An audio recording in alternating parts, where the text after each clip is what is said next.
1장 찬양 드리심으로 금요일 예배 하나님 앞에 드리겠습니다.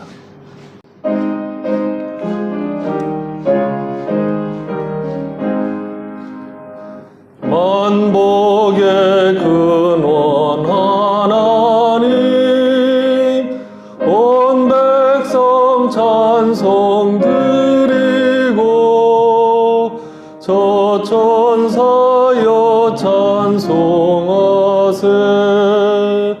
찬송 성부 성자 성령. 아멘.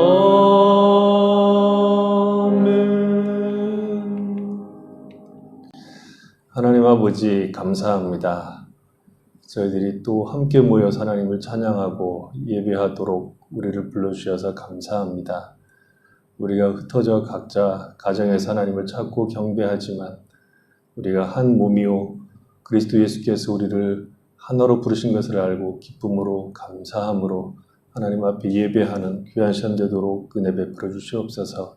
하나님이 우리 하나님이시기에 감사가 있고 기쁨이 있는, 그리고 하나님 우리에게 은혜를 베푸시기에 즐겁고 감사한 예배가 될 수 있도록 축복해 주시옵소서.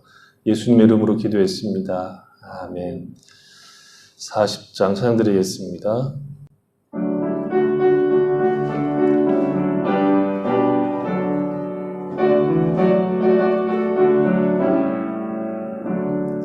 찬송으로 보답할 수 없는 큰 사랑, 주님께 영광 할렐루야. 형제자매 모두 함께 모여 찬송해. 주님께 영광 할렐루야.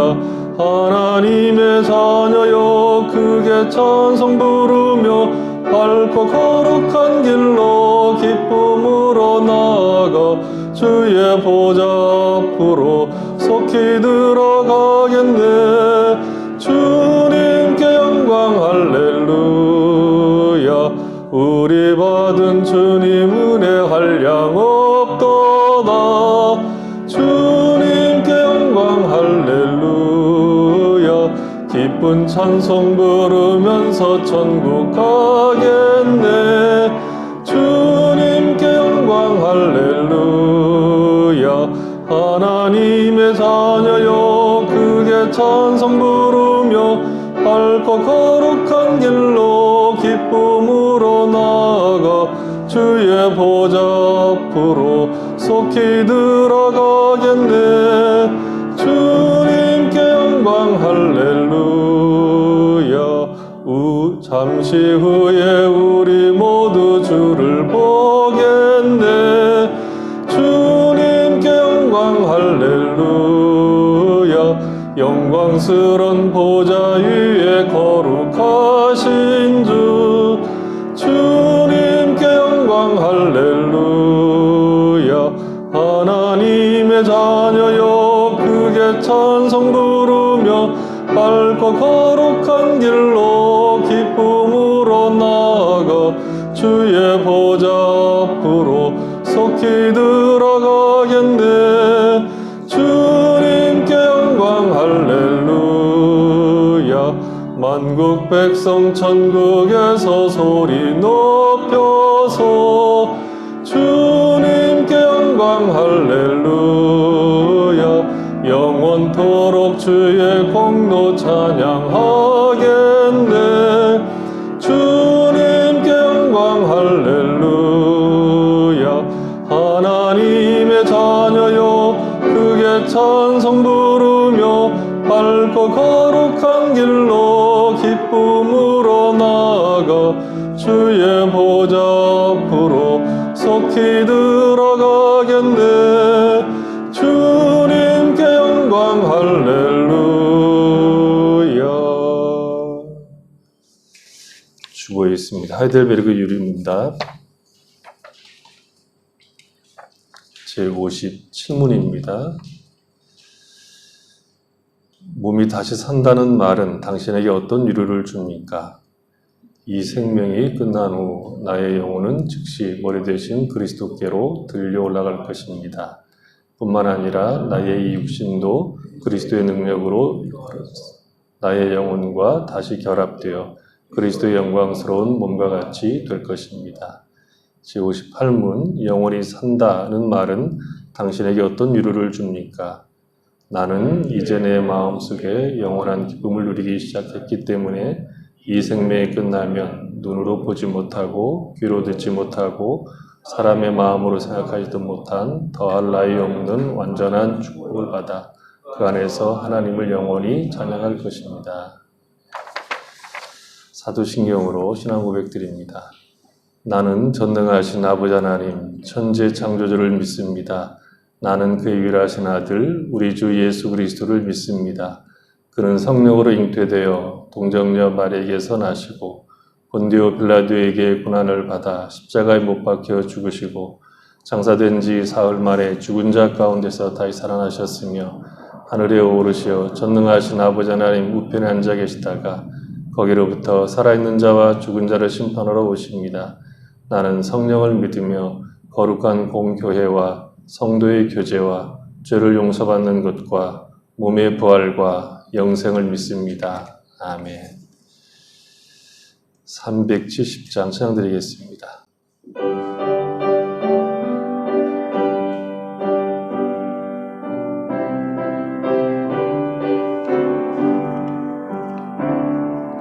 주 안에 있는 나에게 단 근심이 있으랴 십자가 밑에 나아가 내 짐을 풀었네 주님을 찬송하면서 할렐루야 할렐루야 내 앞길 멀고 험해도 나 주님만 따라가리 그 두려움이 변하여 내 기도 되었고 전날의 한숨 변하여 내 노래 되었네 주님을 찬송하면서 할렐루야 할렐루야 내 앞길 멀고 험해도 나 주님만 따라가리 내 주는 자비하셔서 늘 함께 계시고 내 궁핍 밤을 아시고 늘 채워주시네 주님을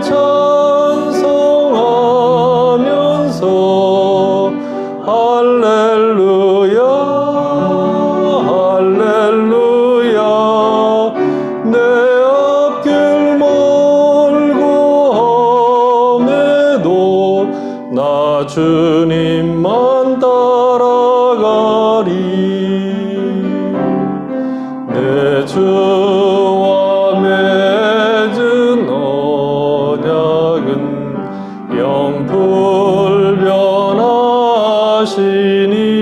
영불변하시니 그 나라 가기까지는 늘 보호하시네 주님을 찬송하면서 할렐루야 할렐루야 내 앞길 멀고 험해도 나 주님만 따라가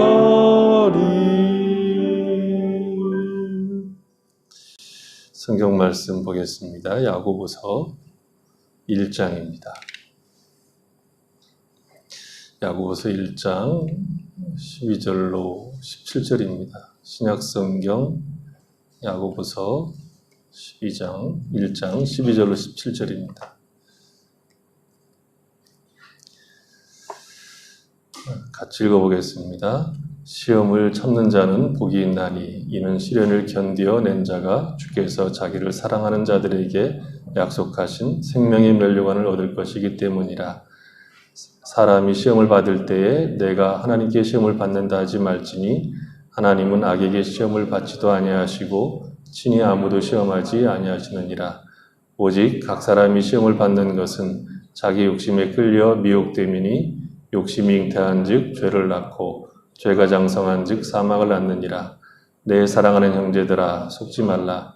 온갖 좋은 은사와 온전한 선물이 다 위로부터 빛들의 아버지께로부터 내려오나니 그는 변함도 없으시고 회전하는 그림자도 없으십니다. 시간에 우리 정일환 집사님, 김낭희 선생님 나오셔서 하나님 앞에 찬송 드리겠습니다.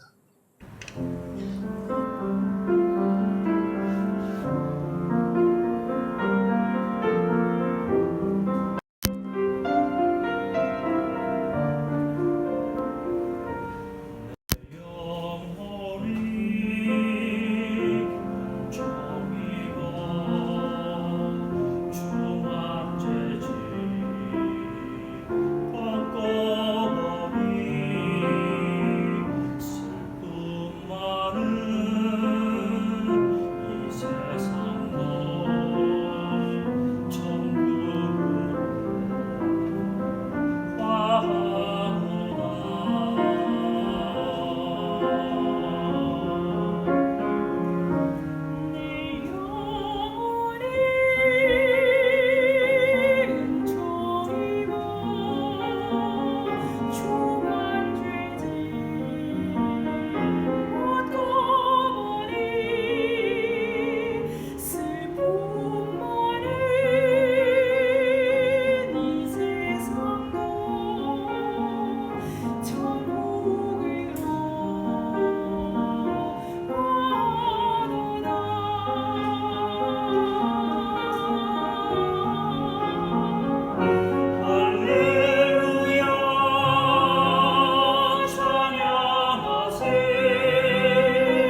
기도하겠습니다.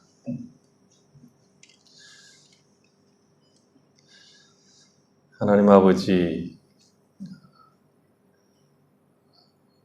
저희들에게 날마다 은혜를 베푸셔서 이 어려운 가운데서도 하나님을 바라보고 힘을 얻고 소망 가운데 살아갈 수 있도록 복을 주셔서 참 감사합니다. 우리가 다른 것을 의지하지 않고 하나님이 우리 하나님 되심과 하나님께서 그의 백성들에게 가장 선한 길로 복을 주고 계심을 믿고 하나님을 따라 살아갈 수 있도록 우리에게 복을 주셔서 참으로 감사합니다. 하나님 우리 아버지, 하나님의 몸된 교회가 함께 모여 하나님 앞에 예배드리지 못하고 터져 이렇게 예배를 드리는 가운데 있으나 우리가 그리스도 예수 안에서 하나로 묶인 것을 알고 기도하며 이렇게 함께 예배드리는 가운데 우리가 한 하나님을 섬기는 놀라운 은혜들을 놓치지 않고 붙들고 살아갈 수 있도록 은혜를 허락하여 주시기 원합니다. 특별히 하나님 우리 아버지, 우리가 어려운 때 살아가고 있습니다. 한 번도 우리가 경험하지 못한 것들을 마주하고 서 있습니다. 보이지 않는 참으로 어려운 적과 저희가 마주 서 있습니다. 그래서 두렵고 떨리고 근심 가운데 저희들이 있습니다. 온 세상에 그렇게 두려움 가운데 사로잡혀 있습니다. 주님 원하는 것은 이 어려운 시기가 속히 지나가기를 원하는 것이고 이 어려운 때에 또 주의 은혜 가운데 우리가 소망 가운데 힘을 얻기를 바라는 것입니다. 주님 함께 하셔서 이 어려운 가운데서도 우리를 도우시는 하나님의 손으로 인하여 기뻐하도록 은혜를 베풀어 주시고 힘든 가운데 우리를 찾아오셔서 격려하시는 하나님의 손길을 맛볼 수 있도록 은혜를 베풀어 주시옵소서. 그러나 하나님, 이 기간이 너무 길지 않도록 진노 가운데도 자비를 베풀어 주셔서 우리가 속히 이 악한 손에서 벗어날 수 있도록 은혜를 허락하여 주시옵소서. 이 귀한 시간 저희들이 하나님의 말씀을 같이 나눕니다. 말씀을 통해서 힘을 얻게 하시고 우리를 부르신 참된 소망이 어디에 있는가를 알고 더욱 주에게 우리의 마음과 삶을 드리는 귀한 시간 되도록 은혜를 베풀어 주시옵소서. 예수님의 이름으로 기도했습니다. 아멘. 12절을 보면 시험을 참는 자는 복이 있다라고 얘기합니다. 여기에서 복이 있다는 것은 행복하다 하는 뜻이지만 우리가 지금 누리고 싶어하는 일상의 삶에서 누리는 그런 행복은 아닙니다. 여기서 말하는 복은 하나님으로부터 오는 기쁨을 의미합니다.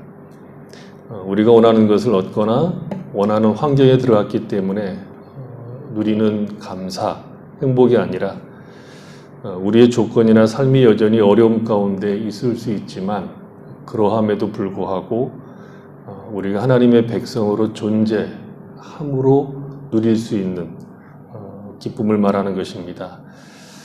그래서 많은 주석을 쓰시는 분들은 12절이 1절서부터 11절의 시험에 관한 이야기의 결론 부분에 해당된다 그렇게 얘기합니다. 시험을 참는 자가 복이 있는데 그 이유가 생명의 면류관을 얻기 때문이다 하는 것이죠. 생명의 면류관을 얻기 위해 시험을 참는 것이 아니라 시험을 참았더니 생명의 면류관이 보상으로 주어졌다 하는 것이죠. 그러면 시험을 참는 이유가 생명의 면류관이라는 보상 때문이 아니면 무엇이 시험을 참게 하느냐라고 물을 때 그것은 하나님을 경외하고 하나님을 사랑하기 때문입니다. 하나님을 경외하고 사랑하면 시험을 참게 되는 것이고 그 결과 지금 여기서 받게 되는 보상으로서의 생명의 면류관이라고 얘기하는 거죠. 생명의 면류관이라고 하는 것은 장차 우리에게 주시는 것, 우리가 얻을 수 있는 것이기도 하지만 성경에서 말하는 생명은 하나님과 그리스도 예수를 아는 것이라고 말하기도 하죠. 그래서 시험을 참으면 참는 것으로 끝나는 것이 아니라 그 시련, 그 시험 중에 우리가 하나님과 예수 그리스도를 아는 복, 그걸 생명이라는 거죠. 그 복을 누린다는 겁니다. 예수를 믿는 사람들에게 있어서 최고의 복이 무엇이냐? 그러면 하나님을 아는 겁니다. 하나님을 점점 알아가는 것이죠. 시련이 분명히 우리에게 불편한 것이고 어려운 일이고 힘든 일이지만 하나님을 사랑하는 자들에게는 오히려 그 시련을 통해서 하나님과 주 예수를 아는 생명을 맛보는 자리로 가는 복을 누리게 되고, 그래서 시험은 단순히 참아내는 것으로 끝나는 것이 아니라 그 시험 중에서도 즐거워하는, 기뻐하는 복을 누리게 된다. 그것이 생명의 멸류관입니다. 바울의 얘기를 한번 들어보십시오. 바울이 자기의 평생 소원을 이렇게 얘기하죠. 빌립보서 3장 10절에서 보면 내가 원하는 것은 정녕 이것입니다. 즉 그리스도를 바로 알고 그분의 부활의 능력을 체험하며 그분의 고난에 동참하고 그분의 죽음을 본받아 어떻게든지 나도 그분처럼 죽는 자들 가운데서 살아나는 부활에 이르는 것입니다. 그러니까 우리의 소망이 하나님을 알고 주 예수를 아는 것이 신앙의 내용이 될 때, 목적이 될 때 시련은 우리로 하여금 능히 참을 수 있게 해주는데, 그 이유는 거기에서, 그 시험 가운데서 하나님을 알고 주 예수의 죽음과 부활에 참여하는 생명을 누리게 되기 때문입니다. 하나님이 우리를 부르신 이유는 우리를 불러서 일을 시키려고 부른 것이 아니라 하나님을 사랑하도록 하기 위해서 우리를 부르신 겁니다. 시험이 원망과 시비로 끌려가는 것이 아니라 우리를 생명으로 하나님을 더 깊이 아는 자리로 끌고 가기에 복이라고 말하는 것이죠. 이 복은 세상에 주는 것과 전혀 다른 겁니다. 예수를 믿는 우리에게 허락된 최고의 복이란, 기독교 신앙이 약속하고 있는 최고의 영광은 하나님을 경외하는 것, 마음을 다하고 성품을 다해서 하나님을 사랑하는 것입니다. 하나님을 사랑하는 자들은 우리가 맞이한 시련이나 시련들이 징계나 심판이 아닌 우리로 하여금 더욱 하나님을 의지하게 하시는 그분의 열심인 것을 고백하고 시련을 넉넉히 이기는 것이고 거기에서 생명을 누리게 되는 것입니다. 문제는 이 시련이 언제나 하나님을 더욱 의지하고 사랑하는 자리로 우리를 인도하는 것이 아니라 하나님의 선하심을 의심하게 하고 하나님 때문에 내가 이 고통을 겪는다라고 원망할 수 있다는 것이죠. 야고보는 시험이 두 가지로 받아들여질 수 있다고 얘기합니다. 시험을 시련으로 보고 하나님을 의지하고 하나님의 선하심을 믿으며 그가 여전히 하나님의 백성인 나를 사랑하신다는 것을 믿기 때문에 시련 중에서도 참고 하나님을 기뻐하고 견딜 수 있는 것이 하나가 있고, 다른 하나는 하나님께서 나를 보호하시는 일에 실패하셨다, 하나님께서 나를 사랑하신다면 이렇게 할 수가 없다라고 생각해서 원망하고 시비하고 내가 당하는 이 어려움에 대한 책임을 하나님께 돌린다는 것이죠. 그 얘기를 13절에서 15절까지 하고 있는 것입니다. 그러니까 내가 시험을 받을 때 하나님께서 나를 파멸로 이끌고 있다는 생각을 신자들이 할 수 있다는 거죠. 나를 사랑하지 않는다, 이렇게 생각할 수 있다는 겁니다. 그래서 예수를 믿는다고 말하면서 어려움이 생기면 곧장 하나님은 나를 잊으셨다, 하나님은 나를 사랑하지 않는다, 하나님은 나를 버렸다라고 생각할 수 있다는 것이죠. 13절에서 야고보가 뭐라고 얘기합니까?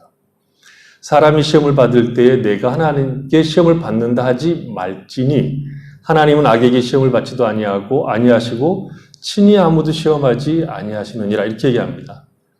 그러니까 하나님은 절대 누군가를 지목해서 불가능한 시험, 실패할 수밖에 없는 시험을 받게 하시는 분이 아닙니다. 말하자면 죄를 지을 수밖에 없도록 하시는 분이 아니라는 것이죠. 우리가 초등학교 6학년 수준인데 대학교 시험 문제를 주시지 않는다는 것입니다.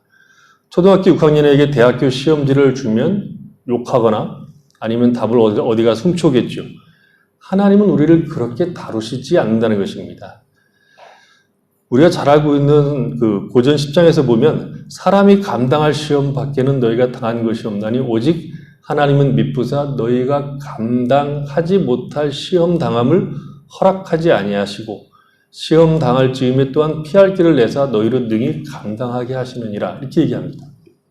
그러니까 하나님은 누군가가 악을 행하도록 하나님 자신이 그런 시험을 받으시거나 혹은 사람이 악을 행하도록 일을 벌이시는 분이 절대로 아닙니다.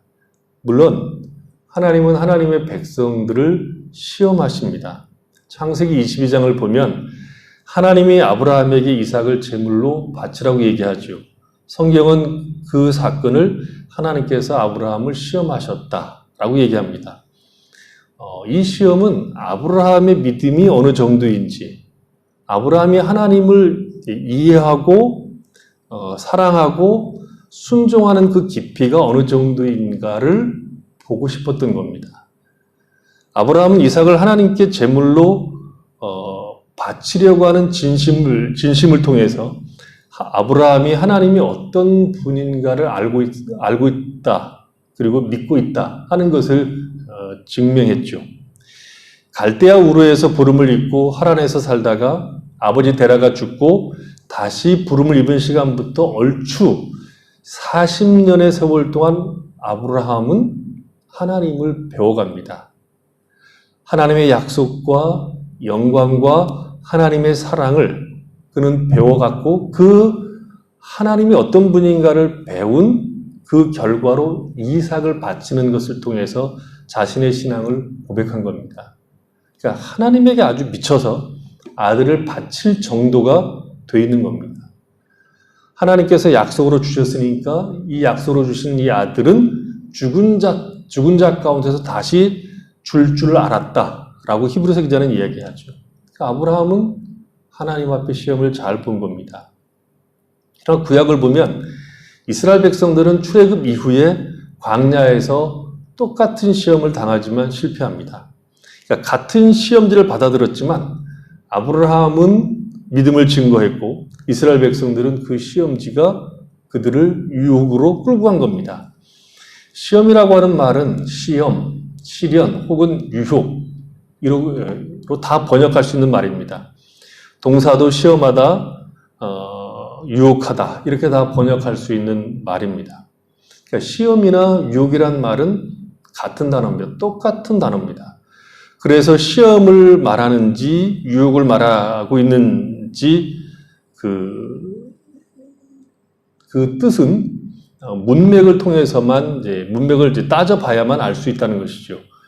시험이 어떤 경우에는 자신을 입증하는 시험이 될 수도 있고 어떤 사람에게는 죄로 인도하는 유혹일 수도 있다는 겁니다.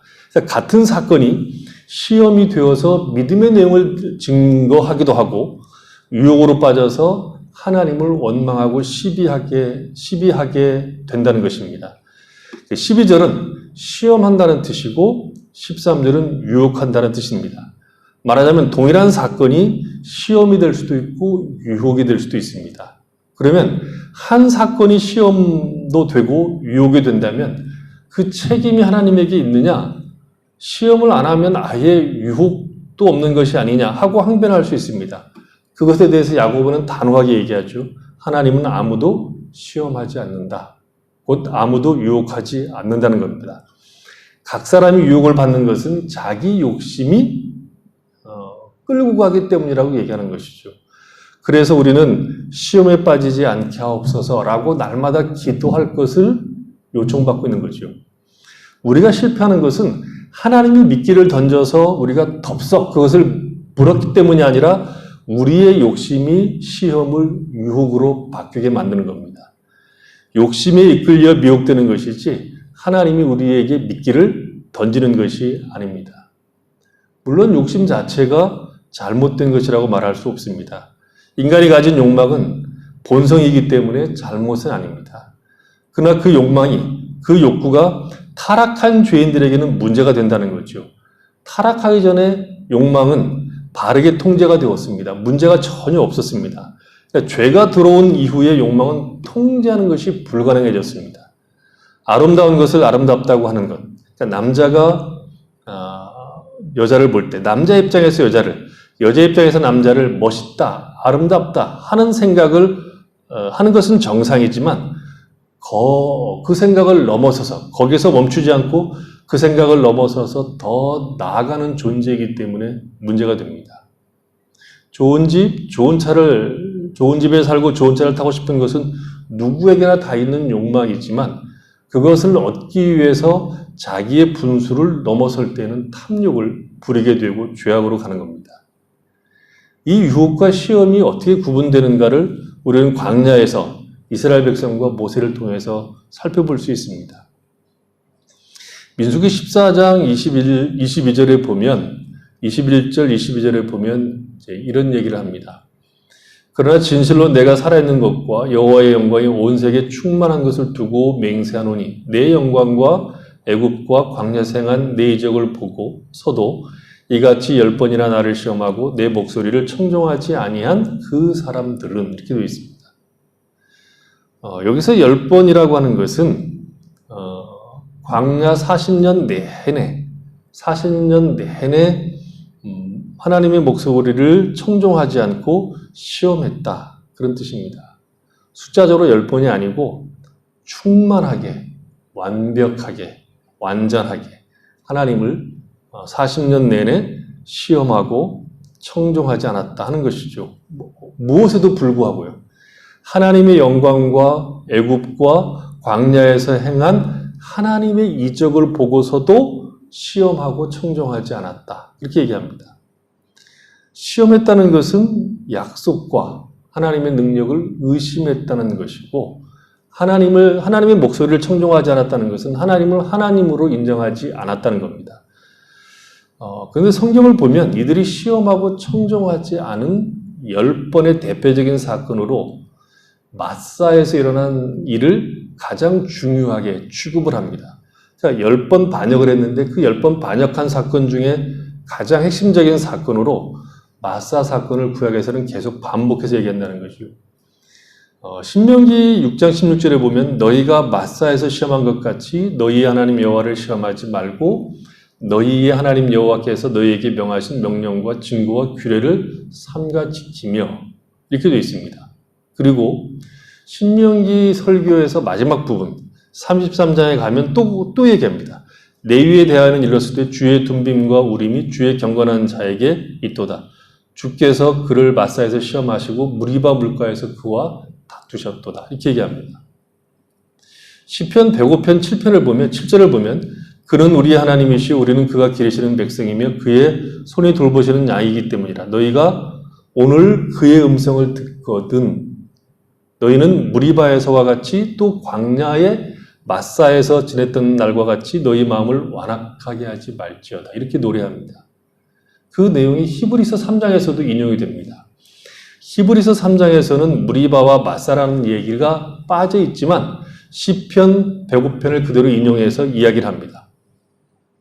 그러니까 무리바 사건과 마사의 사건은 물이 없다고 하나님께 시비한 사건입니다. 2번 일어난 사건인데 한 번은 출애굽해서 바로 얼마 있지 않아서 일어났던 사건이고 두 번째는 광야 40년 거의 마칠 무렵에 물이 없다고 시비한 사건입니다. 이 두 사건 다 하나님께서 반석에서 물이 나오게 하셔서 마시게 하죠. 처음에는 첫 번째 사건은 하나님께서 모세에게 반석을 쳐라. 그러면 반석에서 물이 나온다. 얘기했고 두 번째 시비가 붙었을 때는 하나님께서 모세에게 지팡이로 반석을 가리키면 물이 나온다라고 했는데 모세가 2번 치지요. 승질을 내고 2번을 칩니다. 그래서 그 일로 인해서 모세는 가나안 땅에 들어가는 것을 허락받지 못하죠. 이 마사 사건을 왜 중요한 내용으로 취급하느냐? 제가 볼 때는 이것 때문입니다.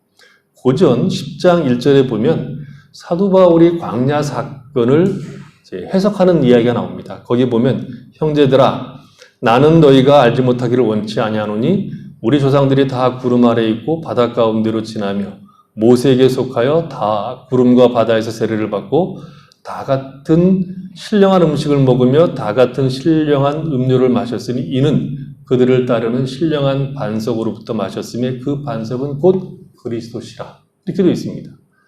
그러니까 반석이 가지고 있는 상징성 때문에 대표적인 불순종 사건으로 보는다. 이렇게 볼 수 있죠. 신약으로 얘기하면 우리가 예수를 믿고 난 다음에 영광의 자리까지 가게 되는 것은 우리의 실력이나 우리의 성실과 믿음 때문이 아니라 그리스도 예수 때문이라고 늘 이야기합니다. 그러니까 구원의 시작, 구원의 과정, 구원의 완성에 대한 확신과 보증이라고 하는 것은 우리가 가진 실력과 믿음이 담보하는 것이 아니라 우리를 따르는 반석, 예수 그리스도 때문이라고 이야기하는 것이죠. 하나님을 시험한다는 것은 이것을 부정하는 사건이라고 보기 때문에 대표적으로 꼽는다 이렇게 볼 수 있습니다. 로마서 8장 가서 한번 보겠습니다. 31절인데요. 우리가 잘 알고 있는 그런 성경이 있죠. 로마서 8장에 가서 보면 바울은 이렇게 노래를 합니다. 31절 그런즉 이 일에 대하여 우리가 무슨 말하리요? 만일 하나님이 우리를 위하시면 누가 우리를 대적하리요?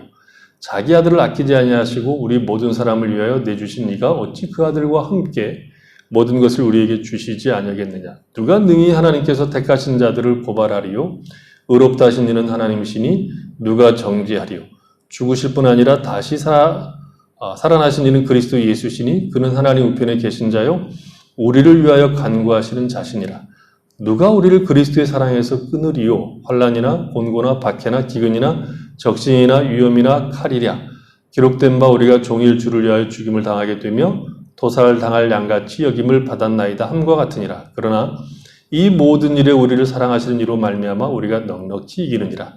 내가 확신하노니 사망이나 생명이나 천사들이나 권세자들이나 현재일이나 장래일이나 능력이나 높음이나 기쁨이나 다른 어떤 피조물이라도 우리를 우리 주 그리스도 예수 안에 있는 하나님의 사랑에서 끊을 수 없으리라. 하나님을 시험했다는 것은 이것을 부인했다는 겁니다. 이 사실을 부정했다는 거죠. 자기 아들을 아끼지 않고 내어주신 하나님을 신뢰하지 않았다는 겁니다. 하나님이 자기 아들을 주셨습니다. 반석에서 물이 나게 하셨습니다. 이스라엘 백성들은 애굽과 광야에 생하신 하나님의 이적을 보고도 하나님의 선하심, 그의 복주심, 그리고 그들에게 신실하게 약속을 행하시는 하나님의 신실하심과 능력을 부정한 겁니다. 반면에 모세는 하나님을 믿고 신뢰했죠. 이스라엘 백성들은 자기들에게 다가온 시련을 통해서 하나님 앞에 나간 것이 아니라 하나님을 시험한 거죠. 원망한 겁니다. 반면에 모세는 다른 반응을 우리에게 보여줬죠. 같은 사건 속에서 모세는 시험을 통과했고 이스라엘 백성들은 유혹으로 끌려갔습니다. 왜 모세와 이스라엘 백성들은 이렇게 서로 다른 길을 가게 됩니까? 그 답은 모세가 설교한 신명기를 통해서 확인해 볼 수 있습니다. 신명기는 모세의 설교인데요. 모세가 바로 죽기 직전에 이스라엘 백성들은 가나안 땅에 들어가고 모세는 가나안 땅을 바라보고 이제 죽는 건데 그 죽기 직전에 이스라엘 백성들에게 설교한 내용이 신명기입니다. 그래서 어떻게 보면 유언적 성격도 있습니다. 그 모세가 신명기에서 강조한 것이 많지만 정리해보라고 하면 두 가지인데 하나는 생각하라는 것이고 다른 하나는 청종하라는 겁니다. 무엇을 생각하라는 겁니까? 하나님을 생각해보라는 겁니다. 하나님이 너희들을 어떻게 구원하셨고 어떻게 광야에서 너희를 인도하셨으며 얼마나 큰 자비와 긍휼을 베푸셨는지 지금 너희들이 가나안 땅을 앞에 두고 있기까지 하나님께서 너희에게 무엇을 행하셨는지 어떤 은혜와 사랑을 베푸셨는지 깊이 생각해보라는 겁니다. 하나님이 어떤 분인지를 생각해보라는 겁니다. 지금 여기 있는 것이 너희들이 가지고 있는 믿음이나 너희들의 신실, 성실함으로 온 것이 아니라 하나님의 신실하심과 사랑과 무궁하신 은혜로 여기까지 온 것이 아니냐? 그렇다면 하나님께서 너희에게 약속의 땅을 주실 것이 분명하지 않으냐? 그 하나님을 생각하라는 겁니다. 그리고 이제는 너희 귀를 열고 하나님의 말씀을 들으라는 겁니다. 너희에게 주는 이 가나안 땅은 보상도 아니고 상급도 아니라는 거죠. 너희가 믿음으로 산 결과로 주는 땅이 아니다. 이 땅은 약속의 땅으로 이제 내가 그 땅으로 너희를 들어가게 할 것인데 그 땅에 들어가서 너희들이 할 일이 무엇인고 하면 하나님의 백성으로서 하나님의 율법의 말씀을 잘 듣고 그 율법을 따라 살아가라고 주시는 땅이라는 겁니다. 거룩한 백성으로 살라고 주시는 땅이지 보상이 아니라는 겁니다. 이제 너희가 할 일은 그 땅에 들어가서 하나님의 말씀을 청종하는 것이라고 얘기하죠. 그래서 하나님을 경외하고 사랑하고 이웃을 사랑함으로 하나님의 통치를 받는 자들이, 하나님의 말씀을 순종하는 자들이 하나님으로부터 어떤 생명과 복을 받게 되는지 너희를 둘러싸고 있는 이방 열국 앞에 선포하라고 요구하고 있는 겁니다. 이것이 하나님 이스라엘 백성들을 구원하신 목적입니다. 거룩한 백성, 하나님의 말씀을 따라 사는 백성으로 살아가는 것을 통해 하나님의 영광과 복주심을 열방에 선포하는 것이 그들의 책임이라는 것입니다. 그러나 이 하나님의 말씀을 청종하지 않으면 너희는 우상을 섬길 것이라고 경고합니다. 왜 그렇죠? 우상이란 무엇입니까? 우상이란 자기를 위한 겁니다. 우상 자체를 위한 우상은 없습니다. 우상은 탐심입니다. 자기의 욕심을 채우는 것, 자기의 성공, 자기의 만족을 위해서 만든 것이 우상입니다. 하나님을 섬기는 것은 하나님 말씀을 듣는 것, 그의 백성으로 사는 것, 주의 법을 따라 거룩해지는 것을 가장 큰 복으로 여기는 겁니다. 그러니까 하나님의 백성들이 가지고 있는 가장 큰 소망이 뭐냐 그러면 의에 줄이고 목마른 것입니다.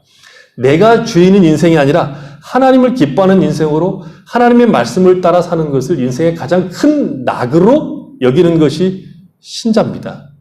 인생이 누리는 최고의 복은 하나님을 아는 것, 그의 통치를 받는 것, 하나님의 법을 따라 하나님과 이웃을 사랑하는 것이 최고의 복임을 알고 고백하는 것, 그것이 인간의 인간다운 가장 복된 자리라는 것을 고백하는 것이 기독교 신앙이 가지고 있는 영광스러운 내용입니다.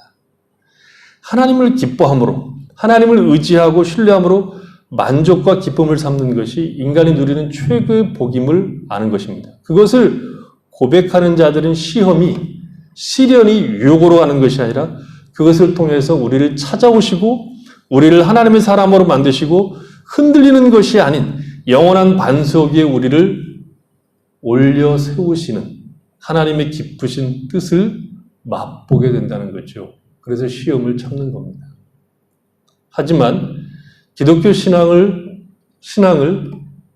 이 세상에서 보이는 것으로 내가 상급으로 보상으로 요구하고 내가 만족하는 것을 얻어야 하는 것으로 여기는 사람들은 반드시 유혹으로 이끌리게 되고 죄를 낳고 사망으로 가게 되는 겁니다. 하나님이 존재하시는 이유는 내 만족과 행복 때문이라고 생각할 때 시험은 하나님이 나에게 좋은 것을 주신 것이 아니기 때문에 하나님을 원망하게 되고 시비하게 되고 하나님은 나를 사랑하지 않는다고 단정하게 됩니다. 그래서 나를 만족시키고 내가 찾는 것을 얻기 위해서 그것을 줄 수 있는 우상을 찾는다는 것이죠. 이스라엘 백성들이 하나님의 말씀을 청종하는 것을 거절했을 때 거절로 끝나는 것이 아니라 그들은 자기들을 위하여 우상을 숭배하게 된 겁니다. 속지 마십시오. 무엇을 속지 말라는 것입니까? 예수를 믿으면 아무 일도 없고 무사하게 인생을 살 것이라고 속지 마십시오. 환경이 변하지 않고 환경이 우리를 보호할 것이라고 속지 마십시오. 하나님이 없어도 안전할 것이라고 속지 마십시오. 하나님은 우리에게 언제나 좋은 환경만 주실 것이라고 속지 마십시오. 신앙의 열심이 성공과 세상적 잘남으로 보상 준다고 속지 마십시오. 속으면 시험이 유혹이 되어 변질되고 죄로 나간다는 겁니다. 하나님이 우리에게 주시고자 하는 것은 하나님 자신입니다. 놀랍게도. 하나님은 우리를 편안하게 하시는 것이 아니라 하나님의 평강을 누리게 하십니다. 하나님은 세상에 주시는 것 같은 평화가 아닌 하나님의 평강과 기쁨, 하나님과 함께하는 것을 우리에게 주시기를 원합니다. 하나님은 그의 백성으로 거룩한 그리고 사귐으로 우리를 초대하신 겁니다. 그래서 하나님을 아는 자랑과 기쁨을 알아가게 하십니다. 그것을 아는 신자들은 시험이 유혹이 아닌 시련으로 넉넉하게 견딜 뿐만 아니라 그 시련 가운데서도 오히려 나에게 생명을 공급하시는, 복을 주시는, 나를 견고케 하시는 하나님으로 인하여 즐거워하는 자들입니다. 우리는 이런 사태 속에서 하나님께서 먼저 우리에게 긍휼을 베풀어 주시기를 기도해야 됩니다. 그러나 이런 사태 속에서 나는 평강이 있고 흔들림이 없으며 하나님의 선하심과 복 주심을 믿으며 좋은 것을 다 주실 것이라고 믿고 내 인생을 하나님께 의탁하고 있는지 면밀하게 자신들을 검토해 보셔야 됩니다. 만약 이 일에 실패하면 이 시련은 우리를 유혹으로 끌고 갈 겁니다. 여러분 가운데서도 보신 분들이 계실지 모르겠는데 인터넷에서 많이 지금 돌아다니고 있는 내용입니다. 이탈리아에서 있었던 어떤 의사가 쓴 글이 돌아다니고 있습니다. 줄리안 어반이라고 하는 38세 된 독일 의사가 쓴 글인데 이런 얘기입니다. 지난 3주간 제가 이곳에서 보고 경험한 광경은 제가 꿈에서조차 상상도 못했던 것들입니다. 악몽이 터절로 나와 커다란 강이 되더니 그 강물은 점점 더 차오르고 있습니다. 처음엔 몇 명이 되니 곧 몇십 명이 되었고 이제는 몇백 명이 되었습니다. 저희는 이제 의사가 아니라 컨베이어 벨트 위로 나오는 물건을 고르듯이 누구는 살고 누구는 죽고 누굴 집에 보내야 하는지를 결정하고 있습니다. 환자들은 일평생 이탈리아에 의료보험을 낸 시민들인데도 불구하고 정당한 혜택을 받지 못하고 있는 것처럼 보입니다. 불과 2주 전까지만 해도 저와 동료들은 다 무신론자들이었습니다. 의사로 배운 지식, 그런 과학적 지식들이 무신론으로 이끌었기 때문입니다. 매주 교회 가시는 부모님을 비웃었고 그랬던 사람들입니다. 그런데 9일 전에 75세 목사님이 이곳에 오셨습니다. 호흡곤란에도 불구하고 늘 다정하셨고 성경을 꼭 들고 계셨죠. 그분은 임종을 앞둔 분들의 손을 잡고 성경을 읽어주셨습니다. 몸과 마음이 지친 저희들에게도 성경을 읽어주셨습니다. 우리는 처음에는 잘 듣지 않았지만 점차 귀 기울여 듣게 되었습니다. 이제 저희는 인정합니다.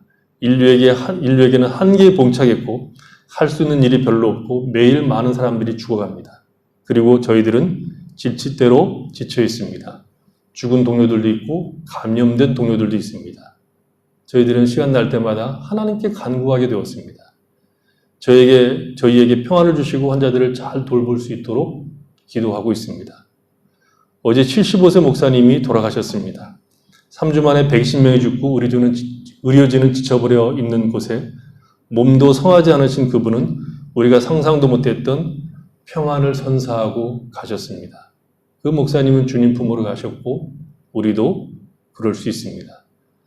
저는 질병과 고통으로 죽어가는 사람들로 둘러싸인 이 순간에도 행복합니다. 전 하나님께 다시 돌아갈 수 있으니까요. 이 목사님이 우리에게 보여주신 것은 시련이 우리가 믿고 의지하는 것을 더욱 견고하게 붙들게 한다는 거죠. 그것이 신앙 안에서 누리는 가장 큰 영광이고 힘이고 자랑입니다.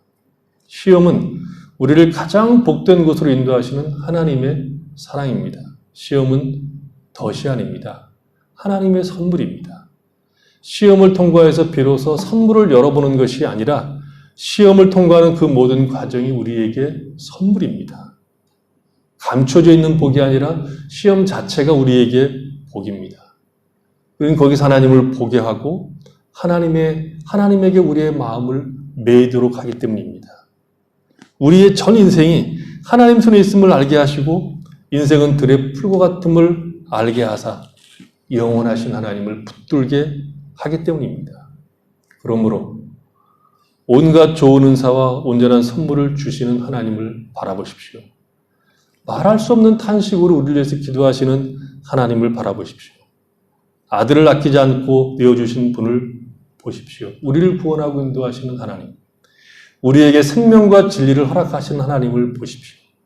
그리하면 우리의 가침으로 그치는 것이 아니라 거기에서 자유와 하나님을 만나는 즐거움을 허락받을 겁니다. 저는 이 시련이 우리로 하여금 우리가 다시 만났을 때 얼굴과 얼굴을 보고 예배드리게 될 때 하나님을 내가 더욱 깊이 알게 되었다고, 하나님의 사랑이 나로 하여금 그러함에도 불구하고 감사케 했고 노래하게 했다고 고백할 수 있기를 바랍니다. 의미 없게 시간들을 보내지 마시고 원망과 시비와 두려움으로 시간들을 채우지 말도록 하나님 앞에 간구하십시오. 말씀을 붙들고 그분 앞에 기도하고 노래할 수 있는 힘을 간구하십시오. 하나님으로 여러분 자신들을 채우는 시간들로 삼길 바랍니다. 그리고 완악하고 연약한 우리를 불쌍히 여겨달라고 기도하십시오.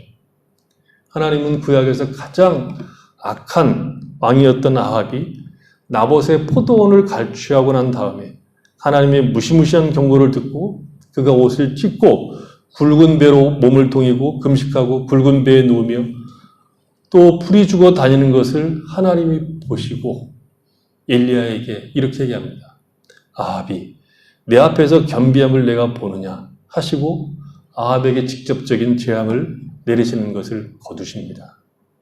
아합조차도 하나님이 그렇게 불쌍히 여기셨다면 하물며 그의 자녀된 우리를 얼마나 불쌍히 여기시겠습니까? 이 귀한 시간들을 생명으로 채우시고 하나님을 아는 기쁨으로 채우는 성도들이 되시기를 바랍니다. 그래서 이 어려움들이, 이 불편함들이, 이 고통들이 우리를 얽어매는 것이 아니라 거기에서 하나님을 만나는 자유로, 생명으로 우리의 시간들을 복되게 채우시는 성도들이 되시기를 바랍니다. 기도하겠습니다.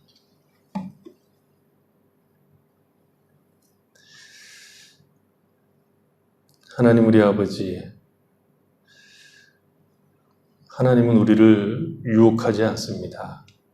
우리를 죄로 빠지게 미끼를 던지고 그것을 무나 안무시나 그렇게 보시는 하나님이 아니십니다. 하나님은 우리에게 가장 복되고 선한 것을 주시는 분이십니다. 하나님은 우리를 생명과 복으로 채우시기를 기뻐하시는 분입니다. 하나님, 우리가 당하는 이 시련들 앞에, 수많은 사람들이 당하는 시련들 앞에서 신자의 복되고 아름다운 모습이 무엇인지 저희가 확인할 수 있도록 은혜를 베풀어 주시기 원합니다. 이 답답한 시간들을 하나님으로 꽉꽉 채우는 시간 되게 도와주시고 하나님이 우리에게 주시는 은혜와 복이 크다고 고백하는 시간들로 채울 수 있도록 은혜를 베풀어 주시옵소서. 그래서 그 어느 것도 우리가 가지고 있는 자유와 기쁨과 영광을 빼앗아갈 수 없음을 알고 하나님을 더욱 노래하고 감사하는 시간들로 채울 수 있도록 하나님으로 충만히 채울 수 있는 시간들로 삼도록 우리에게 은혜를 베풀어 주시옵소서. 예수님의 이름으로 기도했습니다. 아멘. 382장 찬양드리겠습니다.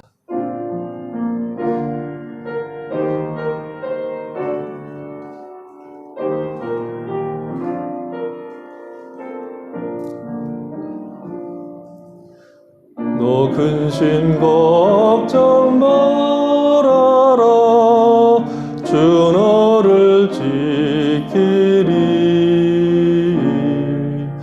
주 날개 밑에 거하라 주 너를 지키리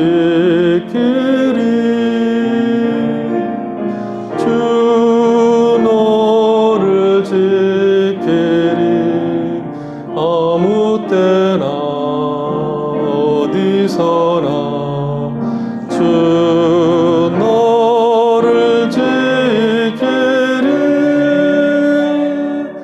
늘 지켜주시리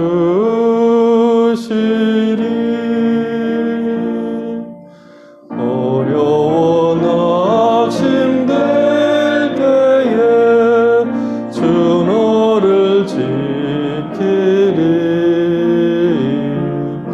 위험한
주 너를 지키리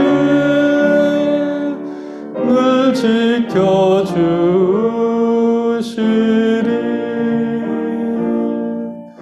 어려운 시험 당해도 주 너를 지키리 구주의 품에 가라 주 너를 지키리 주 너를 지키리 아무 때나 어디서나 주 너를 지키리 늘 지켜주시리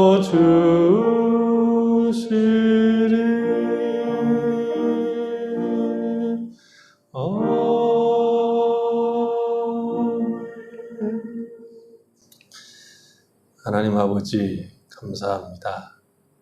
오늘도 저희들이 함께 모여 하나님을 찬양하고 예배하도록 은혜를 주셔서 참 감사합니다. 주의 백성들이 하나님의 크심과 그 영광과 복주심을 깨닫고 이 세상 가운데 의지할 바가 오직 주밖에 없음을 알고 주를 의지하며 승리하며 살아갈 수 있도록 은혜를 베풀어 주시곤 합니다. 우리가 어디에 우리의 참된 소망과 삶을 걸어둘 수 있겠습니까? 오직 주의 권능과 능력과 사랑 안에 우리의 삶을 올려놓고 그 반석 위에서 기쁨과 자유를 누리며 살아갈 수 있도록 은혜를 허락하여 주시옵소서. 하나님 우리 아버지 어려운 때를 주께서 우리를 보호하심으로 우리가 넉넉하게 이길 수 있도록 은혜를 베풀어 주시고 고통받는 이 땅의 모든 사람들도 이 고통 속에서 구원받을 수 있도록 속히 자유를 얻을 수 있도록 주께서 긍휼과 자비를 허락하여 주시기 원합니다. 하나님 우리 아버지 우리로 하여금 허락한 것들로 인하여 주님 앞에 드릴 수 있도록 은혜를 베풀어 주셔서 감사합니다. 주님 앞에 드리는 즐거움 우리 가운데 충만케 하시고 드려진 것이 하나님 앞에 쓰임받게 하시고 드린 모든 손길도 주께서 늘 풍성케 하시고 이 어려운 때에도 우리에게 주시는 하나님의 은혜가 있음을 인하여 감사하며 하나님을 잘 섬기며 살아갈 수 있도록 그리고 이웃들을 잘 살피며 살아갈 수 있도록 풍성함을 허락하여 주시옵소서. 어려운 성도들, 하나님 앞에 간구하는 성도들, 이 모양 저 모양으로 하나님의 도우심을 구하는 성도들, 주께서 자비와 긍휼을 베풀어 주셔서 주님이 우리의 힘과 능력 되심을 알고 하나님을 의지함으로 승리하는 자들 되도록 축복하여 주시옵소서.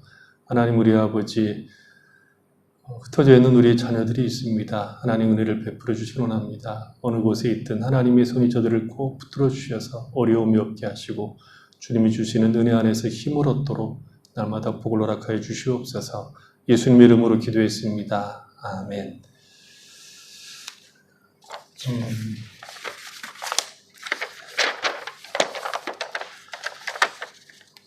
예배는 당분간 계속 영상 예배로 드리게 되겠습니다. 영상 예배를 드리지만 실제로 우리가 함께 모인다고 생각하고 매주 금요일 11시에 함께 모여서 예배 드릴 수 있도록 힘써 주시기 바랍니다.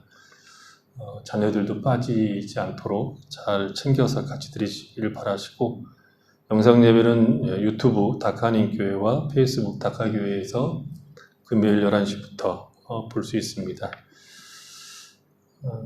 페이스북 다카교회 다 가입해 주셨으면 좋겠고요. 그래서 거기에서 소통할 수 있도록 필요한 것들은 요청하시고 또 광고 사항이 있으면 또 말씀해 주시고 그러면 되겠습니다. 특별히 우리가 예배를 드릴 때 이제 같이 찬양, 특별 찬양하실 분들은 우리 정일환 집사님에게 연락을 해서 영상 예배로 드려도 매주 빠지지 않고 같이 찬송이 있었으면 좋겠습니다. 잘 못 부르셔도 됩니다. 그래서 해도 되니까 같이 찬송할 수 있도록. 없으면 이제 제가 하랍니다. 여러분들이 약간 괴롭겠지만 제가 하려니까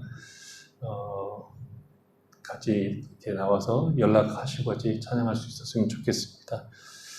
헌금은 가정에서 예배 드릴 때 잘 모아두었다가 함께 우리 얼굴을 보고 예배드릴 때 가져오시면 좋겠고요.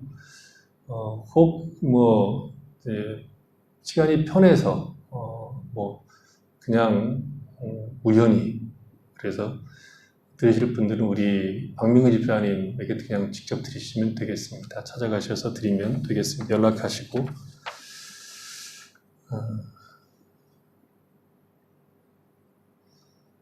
교우 소식은 주부 천부에서 보시기 바랍니다. 5장 찬양 드리심으로 예배를 마치겠습니다. 기도하고 예배 마치겠습니다.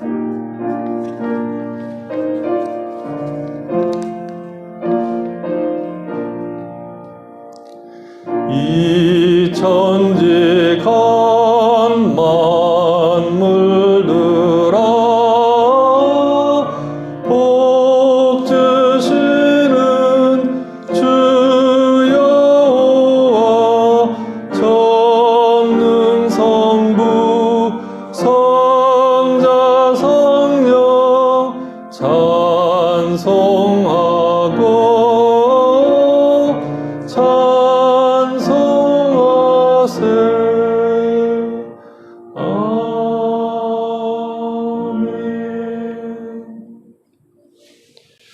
주 예수 그리스도 은혜와 하나님 아버지 사랑하심과 성령의 교통하심이 하나님께서 우리에게 가장 좋은 것으로 선한 것으로 생명과 복으로 채우시는 것을 알고 오히려 어려운 때에 우리의 심령을 하나님으로 꽉 채우고 하나님을 기뻐하고 노래함으로 어려운 때조차도 감사하며 살아가기를 원하는 죄 사랑하는 모든 백성들과 그 가정과 삶의 터전 위에와 출타 있는 성도들과 홀로 떨어져 있는 사랑하는 자들 머리 위에와 이 땅에서 구원을 기다리고 있는 수많은 영혼들과 저들을 위해서 수고하시는 주님의 모든 귀한 종들 위에 지금부터 영원토록 함께 계실지어다. 아멘.